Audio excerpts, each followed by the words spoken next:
Because Elite Pharmaceuticals is an over-the-counter, or OTC microcap stock, there are no institutional Wall Street consensus estimates.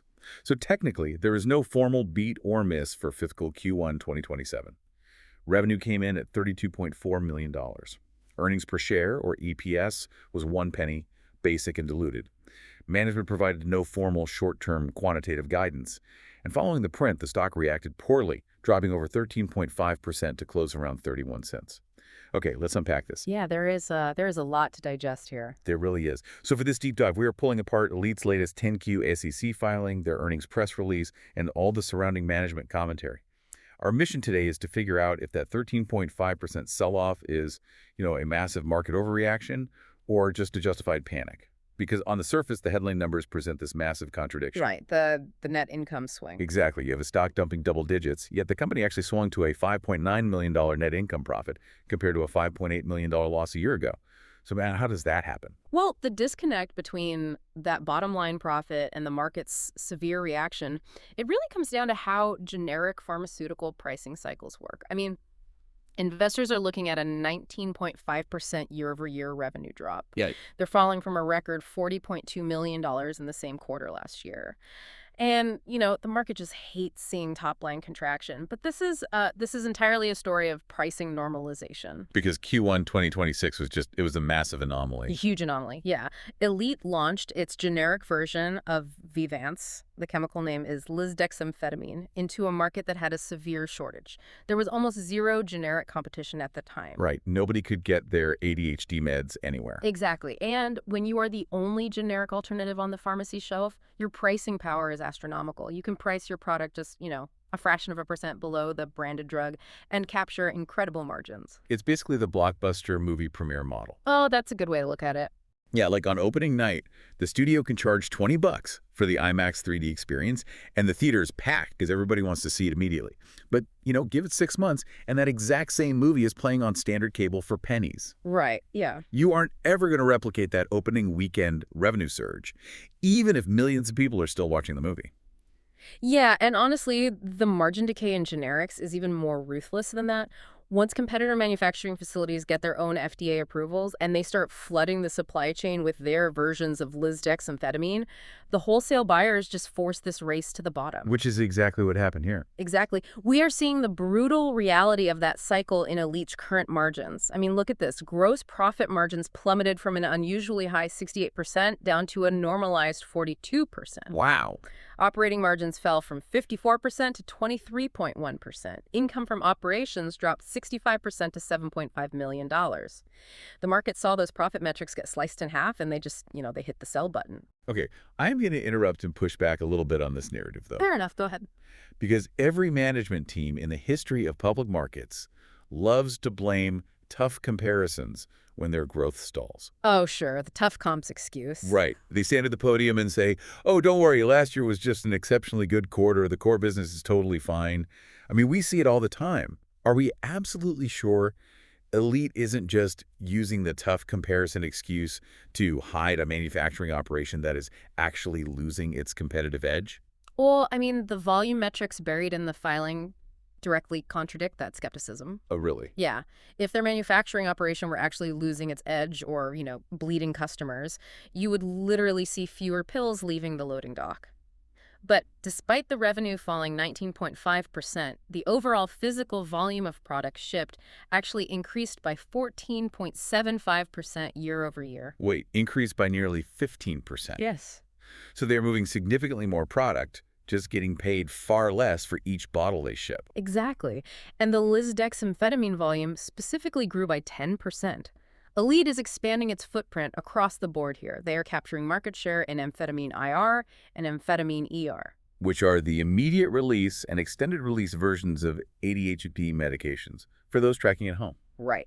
And to manufacture an extended release capsule, it requires complex coating technologies that act as a pretty significant barrier to entry for lower-tier manufacturers. You can't just mix the powder and press a pill. Right. It takes real know-how. And Elite is leveraging that capability. They're running their New Jersey facility harder, they're producing more physical units, and capturing a larger piece of the overall market. So the pricing power evaporated because of macro supply chain dynamics, but the underlying demand for their specific manufacturing output is demonstrably stronger than it was 12 months ago. And the cash flow statement really supports that operational health, too. Yeah. When you dig into the balance sheet, they generated $10.1 million in positive operating cash flow this quarter. Which is solid. Yeah, and their total cash balance actually rose to $38.9 million. They are sitting on a current ratio of 6.45. That's massive. Right. I mean, for a company trading on the OTC markets, a current ratio approaching 6.5 is a fortress. It means for every $1 of short-term liabilities like upcoming payroll or supplier invoices, they have $6.45 in highly liquid assets ready to deploy. So they are completely insulated from any sort of immediate liquidity crunch. Yeah, a strong balance sheet is a prerequisite for survival, obviously. But the 10Q risk factors section, it really highlights a structural vulnerability that could threaten that stability overnight. The concentration risk. Yes. Elite is operating with severe concentration risks. Just 2 customers account for 73% of their total sales. That's why. And 76% of their accounts receivable. 2 customers controlling 3/4 of the revenue. That is a massive choke point. I mean, if one of those relationships sours, the company is fundamentally altered. It is, but this is the reality of the pharmaceutical distribution oligopoly in the United States. It's not a free market where drug makers sell directly to thousands of independent pharmacies, you know? Right, you don't just put it on a truck and drive it to the local CVS yourself. No, the market is controlled by a few massive wholesale distributors. They act as the absolute gatekeepers. If a company of Elite's size refuses to concede to the pricing demands of these mega distributors, the wholesaler simply shifts its purchasing to a competitor. And Elite's revenue gets cut in half. Instantly. And the vulnerability exists on the raw material side as well.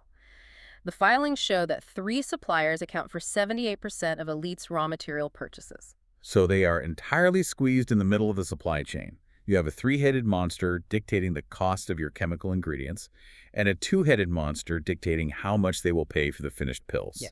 That leaves management with almost zero leverage at the negotiating table on either end. Which is a tough spot to be in, definitely. And speaking of tough spots, there's another major vulnerability outlined in the SEC filings that demands attention. The CFO formally identified material weaknesses in internal controls over financial reporting. Ah, yes, the material weakness disclosure. Yeah. If you are analyzing a microcap stock, seeing a material weakness disclosure is a glaring red flag. It is. It implies a structural flaw in how the company tracks and verifies its financial data.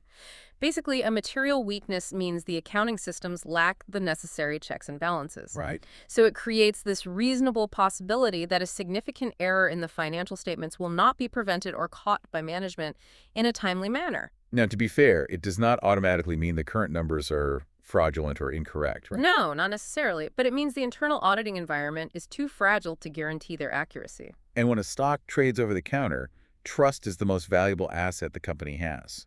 Institutional investors generally refuse to touch OTC stocks, precisely because they fear poor governance and lax reporting rigor. So acknowledging a material weakness confirms those exact fears. All right, it validates the skeptics. Exactly. It means management now has to divert time, capital, and attention toward hiring auditors and overhauling their IT systems, rather than focusing exclusively on drug development. It introduces a massive layer of uncertainty, and the market ruthlessly discounts uncertainty. Oh, for sure. And that governance discount is heavily baked into the 31-cent share price. No kidding. To figure out how they plan to grow their way out of this valuation, we really need to examine a major strategic pivot revealed in the segment revenue breakdown. Okay, let's get into the segments. So the manufacturing fees for scheduled products, these are the highly regulated DEA-controlled substances like the ADHD medications we discussed. Those dropped from $38.9 million down to $27.8 million. It hurts. It hurts. However, the manufacturing fees for unscheduled products exploded, growing from under $1 million to $4.3 million. That is a staggering percentage increase for the unscheduled side of the business. It's massive. Elite is actively executing a strategy to diversify away from being purely an ADHD and opioid manufacturer. Why is that so crucial? Because scheduled drugs come with a literal government-mandated ceiling on growth. The Drug Enforcement Administration utilizes a quota system. The DEA dictates exactly how many kilograms of controlled active ingredients a manufacturer is legally allowed to procure and process each year. Oh, wow. So it's a hard cap. You could have a state-of-the-art factory capable of running 3 shifts, 24 hours a day, but if you hit your DEA quota by October, you just have to turn the machines off. Literally. You are legally barred from fulfilling customer orders regardless of how high the market demand is. That is incredibly restrictive. Extremely. So by pivoting their development pipeline toward unscheduled products, they remove that government speed limit. Oh, that makes sense. Right. They can scale manufacturing purely based on market demand. They recently launched a generic version of Requip XL, which is ropinirole, used for Parkinson's disease. They also rolled out methadone tablets. Every time they launch an unscheduled drug, they improve the utilization rate of their manufacturing facility without having to, go beg the DEA for a quota increase. Which is essential for surviving the generic pricing cycle. Yeah. If the margins on older drugs inevitably decay as competitors enter the market, a pharmaceutical company has to constantly stack new product launches on top of the old ones just to keep revenue flat. Exactly. It's a treadmill. But looking at the pipeline, it's clear management isn't just trying to tread water here. They are taking some massive swings. Oh, definitely. The 10Q notes, they're close to finalizing 3 different diabetes formulations. Yeah. And they're targeting the first quarter of calendar 2027 to file an abbreviated new drug application, or ANDA, Right. for a generic anticonvulsant. But the undeniable crown jewel of this pipeline, the catalyst that changes the entire trajectory of the company, is a target for a 2028 launch of a generic anticoagulant. Oh man, the anticoagulant target is a fascinating asymmetrical bet. The branded reference product they are targeting generates $26 billion in annual sales. Did you just say $26 billion? $26 billion. And currently there is absolutely zero generic competition for it on the market. That is insane. You have a $330 million microcap company trying to take market share from a $26 billion monopoly. How does a company of Elite size even begin to navigate the legal complexities of attacking a drug that large? I assume the branded manufacturer isn't just going to hand over the formula and let Elite steal their revenue. Oh, definitely not. They protect that revenue through an aggressive wall of patents listed in the FDA's Orange Book. For Elite to launch a generic by 2028, they have to utilize a regulatory mechanism known as a Paragraph 4 certification. Paragraph 4. What does that actually entail? Essentially, Elite files their application with the FDA and simultaneously notifies the branded manufacturer that they believe the existing patents are either invalid or that Elite's specific generic formulation just does not infringe upon them.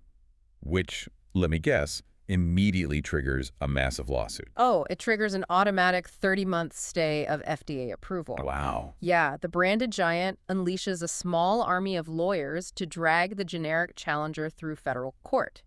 They're hoping to bleed them dry in legal fees before the generic ever reaches the pharmacy shelf. Just bury them in paperwork. Exactly.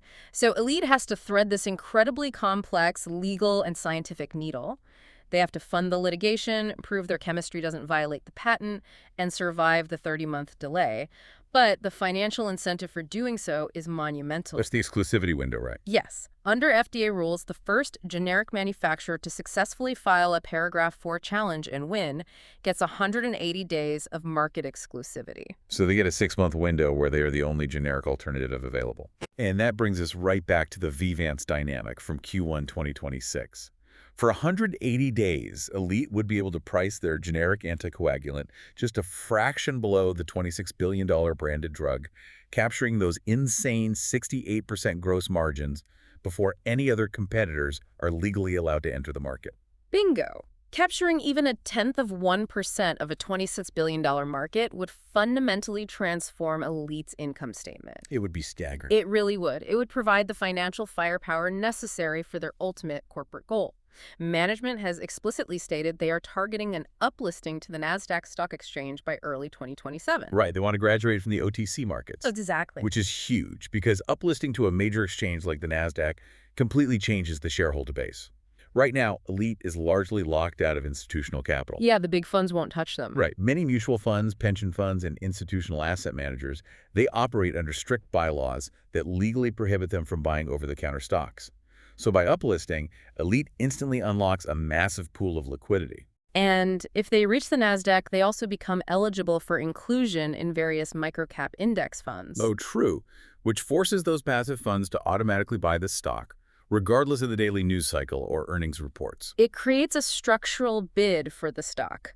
But maybe even more importantly, it provides a structural solution to that material weakness in their internal financial controls we talked about earlier. How so? Yeah, Because of the listing requirements. exactly. The Nasdaq requires stringent corporate governance, independent audit committees, and strict reporting standards to maintain compliance with the Sarbanes-Oxley Act. You can't fake it on the Nasdaq. You really can't. The uplisting process forces a company to mature its internal operations. Successfully listing on the Nasdaq is a powerful signal to the broader market that the chaotic, loosely regulated days of being an OTC stock are officially behind them. That makes perfect sense. This entire situation raises a fundamental paradox about the nature of the generic pharmaceutical industry. Okay, what do you mean? Well, the underlying mechanics of the business dictate that competitive forces will inevitably and ruthlessly drive the price of your core products down toward the cost of production. Right, the margin compression we talked about at the start. Exactly. Your margins are in a constant state of decay from the very moment a drug launches.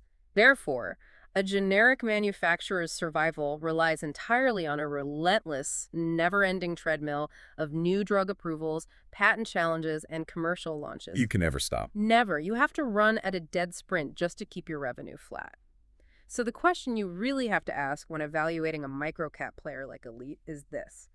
With limited capital and massive concentration risks, can they realistically maintain this exact pace of R&D execution and complex legal maneuvering indefinitely, especially against pharmaceutical giants who possess billions of dollars in research and litigation capital? Man, that is the multi-million-dollar question right there. Definitely something for you to think about as you dig into the pharmaceutical space. Listen, make sure you follow the Deep Dive Show for our daily earnings coverage and more rapid-fire financial breakdowns just like this one. Catch you next time.